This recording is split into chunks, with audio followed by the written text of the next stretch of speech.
Salam Indonesia. Anda menyaksikan berita terkini bersama saya Arna Suputra. Pemirsa, cuaca ekstrim yang melanda wilayah Jemberana mengakibatkan tanah longsor dan pohon perindang jalan tumbang. Dua kejadian itu sempat membuat jalan raya tak dapat dilalui kendaraan.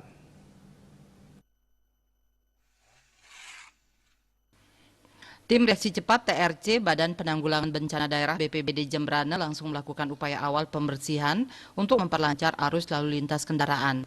Tanah longsor terjadi di Banjar Dangin Tuka, Desa Pengeragoan, Kecamatan Pekutatan. Tebing setinggi 10 meter di pinggir jalan longsor sepanjang kurang lebih 13 meter.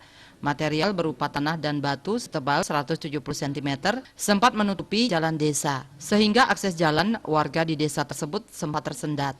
Kepala Pelaksana BPBD Jemberana Iputu Agus Artana Putra mengatakan tim sudah turun dan melakukan pembersihan dan jalan sudah bisa dilalui baik kendaraan roda 2 dan roda 4. Setelah dibukanya jalan ini, pihak desa rencananya melakukan gotong royong untuk pembersihan dan pengamanan tebing. Selain tanah longsor, Jalan Denpasar Gilimanuk di Gilimanuk juga sempat tersendat lantaran adanya pohon tumbang hingga melintang ke jalan.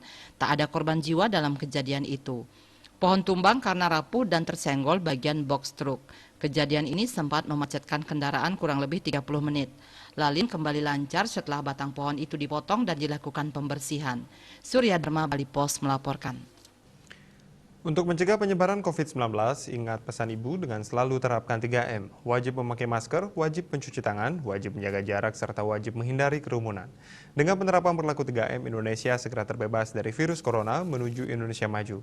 Update terus informasi Anda dengan subscribe dan like YouTube channel Bali TV @newsbalitv. Tetaplah bersama Bali TV. Salam Indonesia.